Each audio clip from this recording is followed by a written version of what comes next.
ចេញលេខ1មកនេះ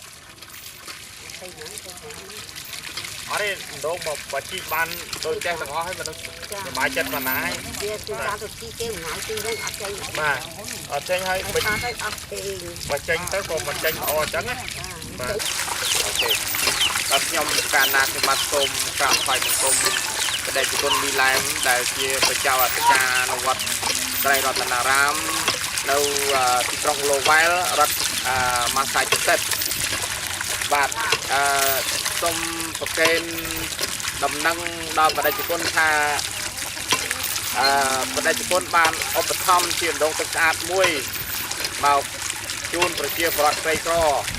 នៅក្នុងប្រទេសកម្ពុជាហើយព្រះអង្គមានសង្ឃដីកាទៀតថាថវិកានេះដែលព្រះអង្គបានឧបត្ថម្ភមកប្រជាពលរដ្ឋក្រីក្រនេះជាថវិការបស់ញាតិញោមពុទ្ធបរិស័ទចំណុះជើងវត្តដែលបានប្រកេនដល់ព្រះអង្គហើយព្រះអង្គបានយកថវិកានេះមកធ្វើជាទានបាទសម្រាប់ទីដងទឹកស្អាតជូនដល់ប្រជាពលរដ្ឋក្រីក្រនៅក្នុងប្រទេសកម្ពុជាអញ្ចឹងអំពើល្អនេះមិនមែនគ្រាន់តែជាអំពើល្អរបស់ព្រះអង្គមួយព្រះអង្គទេគឺអំពើល្អនេះជាអំពើល្អរបស់ពុទ្ធបរិស័ទទាំងអស់ដែលនៅជាញាតិញោមជាពុទ្ធបរិស័ទចំណុះឲ្យជើងវត្តត្រៃរតនារាមទាំងអស់នេះឯងសូមប្រកាសដំណឹងថាដងទឹកស្អាតរបស់ព្រះអង្គនេះគឺបានជីកបានល្អណាស់ដងដែល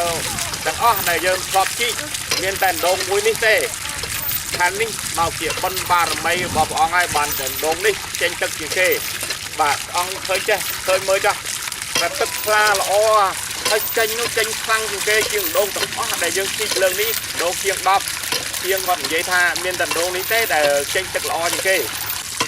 សូមបុណ្យកុសលនេះកើតឡើងដល់ព្រះអង្គដល់ញាតិញោមទាំងអស់ប្រាថ្នាអីសូមឲ្យបានសម្រេចដូចបំណងផងប្រាថ្នាមួយវិញទៀតសូមឧទ្ទិសបុណ្យកុសលនេះជូនដល់មេត្តាបិតាញាតិការទាំងពីរសម្ដានរបស់ព្រះអង្គនិងរបស់លោកត្រីសពជនទាំងអស់សូមឲ្យលោកបានទទួលនៅមគ្គផលកុសលផលបុណ្យនេះគ្រប់គ្នាស្មើគ្នាកុំបីអាខានឡើយអរគុណព្រះអង្គឲ្យបានដងទឹកមកអរគុណព្រះអង្គដែលបានអោយដងទឹកថ្លាឆ្អាតនេះឲ្យសូមអង្គអាយុវែងខ្ញុំយឺនយូរឲ្យជាង100ប្រាផ្សាយខ្ញុំនៅកន្លែងកម្ពុជានឹងឲ្យបានអាយុវែងដូចព្រះអង្គអញ្ចឹងណាបើមិនព្រះអង្គឆ្នាំកែបានទឹកថ្លា